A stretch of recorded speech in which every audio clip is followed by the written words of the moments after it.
로마서 16장을 함께 보도록 하겠습니다. 로마서 16장입니다. 로마서 16장 19절과 20절 말씀. 로마서 16장 19절과 20절 말씀입니다. 신약성경 261쪽에 있습니다. 로마서 16장 19절에서 20절까지의 말씀을 한 목소리로 합독하도록 하겠습니다.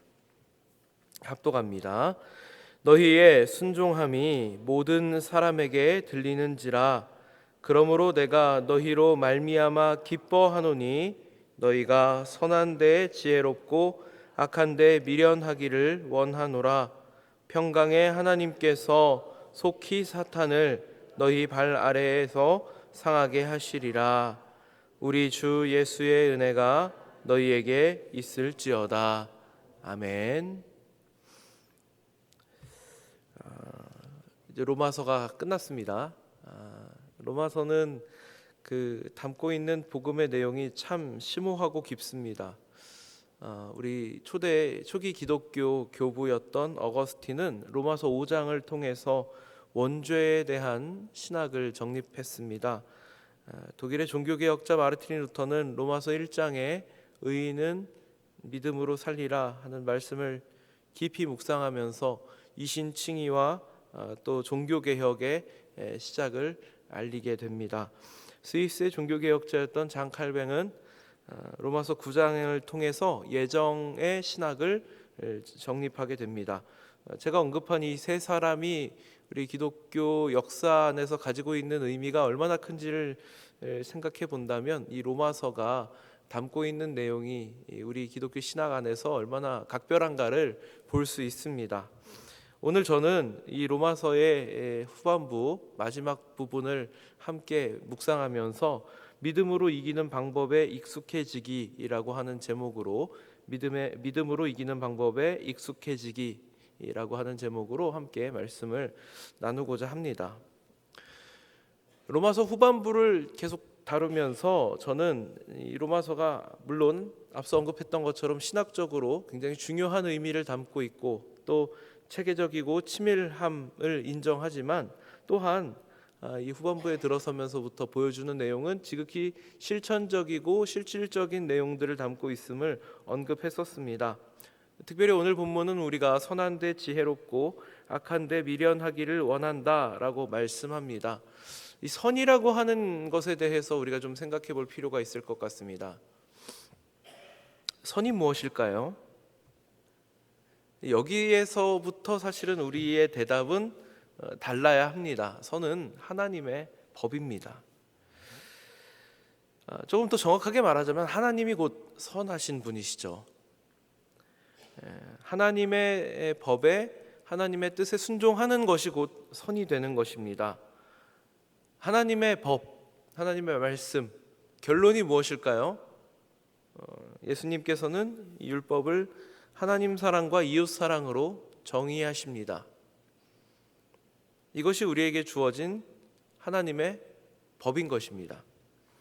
제가 로마서 12장을 함께 읽는 가운데에서도 한번 언급했었습니다만 우리 기독교의 방식은 선으로 악을 이기라인 것입니다. 오늘 본문에서의 표현을 사용한다면 선한 데 지혜롭고 악한 데 미련하라 하는 말씀인 것이죠. 믿음에 대해서 이야기하면 흔히 오해하기 좋은 부분이 이 믿음이라고 하는 것이 겉으로 드러났을 때, 발현되었을 때입니다. 좋은 믿음, 큰 믿음 이러면 뭔가 막연하게 겉으로도 보여지는 무엇인가가 있어야 되지 않을까, 그런 기대를 하는 것이죠. 물론 믿음으로 의롭게 산다라고 하는 것은 능력이 있습니다. 발휘되는 능력이 분명히 있을 것입니다. 저는 이 믿음의 능력을 부인하지 않습니다. 그러나 우리가 생각하는 능력은 약간 형태가 다르게 보일 수도 있죠. 예수 믿는 것을 통해서 낫지 못할 병이 낫게 되고, 제가 우리 기도하면서 하나님께 병이 낫기를 간구하는 일이 무의미하다라고 말씀드리는 것이 아닙니다. 이 차이를 잘 이해해 주시기 바라겠습니다. 또 뭐 사업이 잘 된다거나 뭐 이렇게 일이 형통해서 뭐 돈을 잘 벌고 잘 되고, 이것도 오해하시면 안 됩니다. 예수 믿는 사람들은 잘 돼야 합니다. 열심히 일하시고 성실하게 사셔서 하시는 일에 좋은 결과를 얻으시는 것이 필요합니다. 이 차이를 이해하시기 바라겠습니다. 어쨌든 이렇게 기대하는 것을 우리는 일종의 기복신앙이라고 말을 하죠. 그러니까 기복신앙과 우리가 믿음 안에서 성실하게 사는 것이 오해가 생기기 좋은, 딱 좋은 모양새이라는 말씀을 드리고 싶은 것입니다. 이런 방법으로 믿음을 보여주는 것이 결코 좋은 접근이 아니라는 것을 우리 모두가 잘 이해하기를 원합니다. 이 기복신앙에 대한 반발이 있었습니다. 이 기복신앙에 대한 반발로 인해서 기독교가 또 다른 방향으로 왜곡됩니다. 요새 이 세속에서 세상이 우리 기독교를 비판할 때 우리가 스스로를 돌아보는 방법을 생각하는 건데요. 그러니까 특별히 이 한동안 우리 교회들을 휩쓸었던 이 기복신앙의 광풍이 세상으로 하여금 우리 기독교를 오해하게 만들고 비판하게 만들었다면, 그 비판에 대해서 우리가 스스로 돌아보는 방법을 어떻게 택했느냐 하는 문제인데요. 정의에 대해서 생각을 하게 됩니다. 무엇이 의로운 일인가? 그러니까 우리 기독교는 의로워야 한다. 우리 이 교회는, 예수 믿는 사람은 정의로워야 한다. 맞죠. 맞는 말씀입니다. 그렇지만 세상이 말하는 정의와 우리 기독교가 말하는 정의는 동일하지가 않습니다. 세상이 말하는 방식으로 정의를 말하게 되면 교회는, 우리 기독교는 세속화되는 것입니다. 한 목사님께서 어떤 강연에서 이런 말씀하시는 것을 들었습니다. 불교가 세속화되는 것은 이런 것입니다. 한 승려가 중국집에 간 거예요. 가서 짜장면을 한 그릇 시키고 음식이 나오길 기다리는데 주방장이 다급히 나와서 귀에 대고 이렇게 묻는 겁니다. 스님, 고기는 어떡할까요? 그랬을 때 밑에 깔어 이렇게 말하면 세속화다. 그럼 기독교가 세속화되는 건 뭘까요? 교회가 절 흉내내고 산속으로 들어가고 무소유를 말하면 그게 세속화다, 이렇게 하는 것입니다. 그러니까 제가 이런 부분들을 말씀드릴 때마다 오해가 생길까 봐 조심조심 하는데요. 무소유를 말하는 것이 왜 잘못됐는가? 그러니까 돈 많이 버는 게 나쁘다는 것이 아니고요. 또 그렇다고 해서 돈을 많이 벌어야 된다, 그것이 우리 인생의 목적이 된다, 이것도 아닙니다. 참 이 균형을 잡는다는 것이 어렵긴 한데요. 어쨌든 중요한 것은 세상이 원하는 방식으로 접근을 하면 그게 세속화라는 것입니다. 교회 밖에서 세상 사람들이 세상에 기대하는 교회의 모습이 있습니다. 그걸 충족시켜 주려고 하면 그게 세속화라는 이야기입니다. 기독교는, 교회는 성경의 방식으로 하나님의 말씀을 따라서 살아야 합니다. 그게 거룩입니다. 그게 의로운 것이고 그게 믿음인 것입니다. 그러니까 기독교는 도덕 종교가 아닌 것이죠. 물론 성경 말씀도 도덕적인 삶을 강조합니다. 그렇지만 그것은 믿음으로 살았을 때 나오는 열매인 것이지 그것이 목적이 되는 것이 아닙니다. 이 차이를 이해하시기 바라겠습니다. 하나님이 이스라엘 백성들에게 요구했던 것은요, 죄와 싸워 이기는 것이었습니다. 이스라엘 백성들이 광야 생활을 마치고 가나안으로 들어갈 때 하나님께서는 그곳에 있는 모든 것을 남기지 말고 없애버리라고 하셨습니다. 가나안은 죄를 상징합니다. 정복해야 할 대상이었습니다. 그렇지만 이스라엘 백성들이 그 정복해야 할 대상을, 가나안의 민족들을, 그들이 갖고 있는 문화들을 없애기 원치 않았기 때문에 그것은 계속 남아서 이스라엘 백성들에게 영향을 끼칩니다. 이 끼치는 영향이 나중에 어떻게 되냐면, 진멸해야 할 대상이 가나안이었는데 어느 순간 보니까 이스라엘 백성들이 스스로를 심판하고 있는 모양새가 됩니다. 이게 무슨 이야기인가? 사사기에 보니까 처음에 사사기 초반에 하나님께 여쭙습니다. 하나님, 가나안 족속과 싸우기 위해 누가 올라갑니까? 유다가 올라가라, 하나님께서 말씀하셨습니다. 그런데 사사기가 끝날 때 가서 보니까 이스라엘 백성들이 베냐민 지파와 내전을 치르거든요. 그때 이스라엘 모든 지파들이 연합군을 형성해서 마치 가나안 족속들을 심판할 때도 그런 사람들이 모인 적이 없었는데 40만의 군사가 모여가지고 그 베냐민을 심판하겠다고, 베냐민이 부정한 일을 저질렀을 때 그들을 심판하겠다고 40만의 군사가 모여서 하나님, 누가 베냐민과 싸우러 올라갑니까? 하고 여쭙습니다. 그때 하나님께서 유다가 올라갈지라 하고 대답하시거든요. 이 싸움을 하나님께서 싸우라고 그렇게 말씀하신 것은 아닙니다. 사실은 심판의 대상이 바뀌었다는 것을 보여주시기 위한 장치인 것이죠. 죄를 지배하고 죄로부터 자유로워야 할 하나님의 백성이 죄의 종이 되어 종노릇하는 것을 원치 않으시기에 우리에게 선한데 지혜롭고 악한데 미련하라, 이렇게 말씀하시는 것입니다. 우리가 선한데 지혜로울 때 사탄은 우리 발 아래에서 상하게 될 것입니다. 성경을 한 구절 더 읽어볼까요? 데살로니가전서 5장 15절입니다.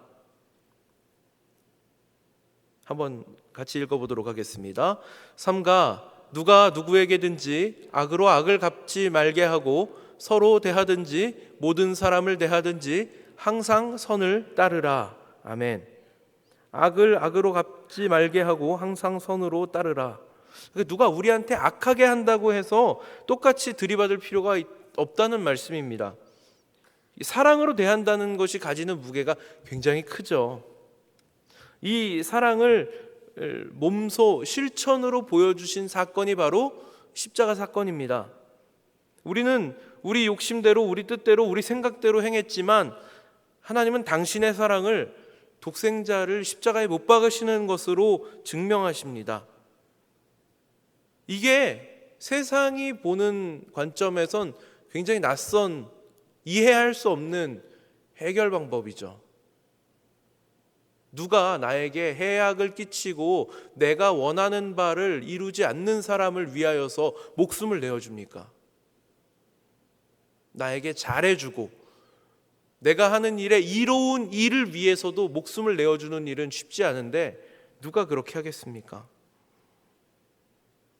그래서 우리에게 이 일에 지혜롭고 이 일에 익숙하라라고 말씀하시는 것입니다. 이 방식이 믿음이 있다라고 하는 것이에요.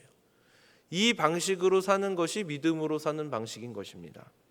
이것에 우리는 익숙해야 합니다. 익숙해진다는 건 뭘까요? 저는 군 시절에 군악대에 있었습니다. 이 군대 생활이라고 하는 것이 보직에 따라서 조금 다를 수는 있지만 대개는 같은 일을 한 복무 기간 한 2년 가까이 하게 되다 보니까 처음에는 좀 낯설어서 실수를 하기도 하지만요, 결국엔 그게 몸에 익어가지고 잘하게 됩니다. 제가 훈련병이던 시절에는 훈련소에 있는 이 조교들이 보여주는 모습이 참 멋있었습니다. 제식하는 것도 그렇고요, 총검술 이런 거 보여주면 야, 잘한다, 진짜 멋있다, 참 군인이다, 이렇게 생각을 했거든요. 저는 그때 몰랐죠. 저 사람들은 2년 동안 저거만 한다라는 걸요. 마찬가지입니다. 저도 군악대에 있으면서 2년 동안 계속 나팔을 불었는데요, 나중에 가면 그냥 자다 일어나서 불어라 그래도 붑니다. 그냥 기가 막히게 불죠. 누가 보더라도 잘한다 소리가 나올 때까지, 몸에 익을 때까지 하는 것, 이게 익숙해지는 겁니다. 우리 성도님들 오늘 새벽에 제가 교회 올 때도 한 분을 뵀습니다. 한 분이 아니고 두 분이 자전거를 한 대 같이 타고 오시더라고요. 제가 마음이 갑자기 따뜻해졌어요. 되게 참 어떻게 자전거를 이렇게 두 분이 같이 한 자전거를 같이 타고 오실까? 누구라고 제가 말씀은 안 드리겠습니다만, 자전거 탈 때 자전거 타는 법을 한번 생각해 보세요. 처음에는요, 물론 잘 안 되니까 막 넘어지기도 합니다. 막 누가 잡아줘야 되기도 하고요. 근데 이게 익숙해진다는 게 어떤 거예요? 내가 자전거를 타야지. 자, 지금부터 페달을 밟아야지. 이런 생각을 하면서 자전거를 타는 사람은 없습니다. 그래서 왼쪽으로 핸들을 꺾고 오른쪽으로 이러면 넘어지는 거예요. 익숙한 사람들은 생각도 하지 않습니다. 그냥 몸에 배어서 나오죠. 그런 이야기를 하는 겁니다. 물론 이 단계가 되기까지 시간이 필요할 수 있습니다. 그러나 결국 익숙해지면 내가 생각하기 전에 몸이 먼저 반응을 합니다. 우리에게 선함이, 하나님의 방식이 이렇게 되기를 원한다라는 것입니다. 로마의 그리스도인들을 향한 바울의 권면은 21세기를 사는 우리에게도 동일한 가치와 의미를 지니고 있습니다. 바울 당시에도요, 교회를 향하여서 내부적으로 외부적으로 갈등이 있었습니다. 예수 믿는 사람들을 식인종이라고 음해하는 세력이 있었습니다. 우리는 공동체가 모여서 성찬을 할 때 이것을 예수님의 피, 이것을 예수님의 살이라고 고백을 하죠. 그러니까 외부인들이 그걸 보고 쟤네 사람을 먹는다라고 음해한 거예요. 말도 안 되는 음해를 겪습니다. 로마 정권에 대항하는 반역자들로 여겨지기도 했습니다.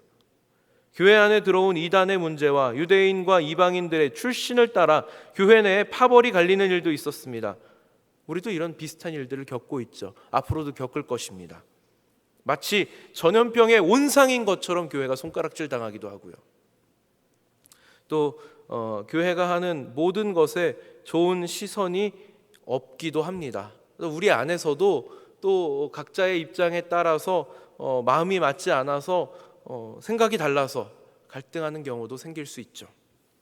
이럴 때 문제를 해결하는 방식이 세상의 방식이 되면 안 된다라는 것입니다. 선한데 지혜로우려면 우리는 하나님의 방식으로 해야 합니다. 모든 문제 앞에서 항상 던져야 될 질문이 있습니다. 예수님이라면 어떻게 하셨을까? 이 질문을 끊임없이 던지시기 바랍니다. 이것이 우리가 익숙해질 때까지 우리는 모든 것을 이기는 우리의 믿음을 바로 세우기 위하여서 선으로 악을 이기시는 하나님의 크심에 우리의 모든 것을 맡길 수 있어야 합니다. 예수님이라면 어떻게 하셨을까? 내가 원하는 대로 되지 않는다고 억울해하는 것이 아니라, 또 내 대적이 잠깐 형통하다고 해서 안절부절 못하는 것이 아니라, 모든 것이 합력하여 선을 이루시는 하나님의 방식을 기대하며 신뢰하며 잠잠하게 기다리는 법, 하나님의 방식을 아는 지혜가 넘치는 것이 바로 오늘 우리에게 주시는 믿음의 능력인 것입니다. 오늘 이 말씀을 붙드시고 하나님의 방식으로 매 순간 예수님이라면 어떻게 하셨을까 생각하시면서 믿음으로 승리하시는 우리 성도님들 되시기를 축복합니다. 말씀 붙들고 함께 기도하도록 하겠습니다. 은혜가 풍성하신 하나님, 오늘 저희는 로마서를 마치며 저희를 향하여서 주신 권면의 말씀을 마음에 새기고자 합니다. 저희가 선한데 지혜롭고 악한데 미련하기를 원합니다. 하나님의 방식으로 믿음의 싸움을 싸워 우리의 대적인 사탄이 우리 발 아래 상하게 되리라 말씀하신 말씀이 이루어지기를 소원합니다. 저희가 매 순간을 살면서 세상이 원하는 방식이 아니라 하나님의 방식으로 말씀대로 순종하며 사는 삶으로 하나님께서 가장 기뻐하시는 모습으로 서서 그것으로 세상을 이기고 믿음을 보이는 저희들이 되기를 원합니다. 하나님께서 매 순간 문제들을 만날 때마다 예수님이라면 어떻게 하셨을까 스스로에게 질문하는 마음을 갖게 하여 주시고, 또 가장 좋은 방식, 선으로 악을 이기는 방식으로 모든 문제 앞에서는 저희들이 되게 하여 주시옵소서. 우리를 이끄시고 또 인도하실 우리 하나님의 선하신 방식이 결국은 모든 것들을 덮으실 줄 믿습니다. 최후의 승리의 자리에, 영광의 자리에, 넉넉하게 이기는 자리에 저희를 세워주실 줄 믿습니다. 이 믿음을 끝까지 간직하고 하나님 신뢰하고 살아가는 저희들 되게 하여 주시옵소서. 이 새벽 시간 하나님 앞에 나오면서 정성스럽게 준비한 헌금 드린 손길들이 있습니다. 하나님 받아주시고 드려진 손길들마다 하나님께서 주시는 복으로 넘치게 하여 주셔서 하나님 저희의 삶이 하나님의 인도하심과 하나님 베푸시는 은혜로 날마다 충만하고 부족함이 없도록 인도하여 주시옵소서. 오늘 하루도 믿음으로 승리하는 삶을 살게 하실 줄 믿고 감사드리며 우리 구주 예수 그리스도 이름 받들어 기도드리옵나이다. 아멘. 오늘 함께 기도할 기도 제목을 나누겠습니다. 먼저 우리 환우들을 위하여서 함께 기도하시기를 바랍니다. 육신의 질병으로 또 여러 가지 상황과 환경들로 마음의 아픔으로 인하여 고통받고 있는 하나님의 사람들을 붙들어 주시고 속히 회복하게 하여 주시옵소서. 어려움 가운데 놓여 있는 이들이 문제 해결을 하나님께 맡길 수 있도록 은혜 베풀어 주시옵소서. 함께 기도하도록 하겠습니다. 또 기도하겠습니다. 우리 주일 강단을 위하여서 함께 기도하겠습니다. 담임 목사님 능력 가운데 세워주시고 붙들어 주셔서 하나님 말씀이 담대하게 전해져 저희들이 그 말씀에 순종하며 하나님 영광 위하여서 사는 믿음의 공동체, 하나님의 사람들, 가정들이 될 수 있도록 은혜 베풀어 주시옵소서 하고 우리 함께 기도하도록 하겠습니다. 주여 한번 부르시고 함께 기도하겠습니다.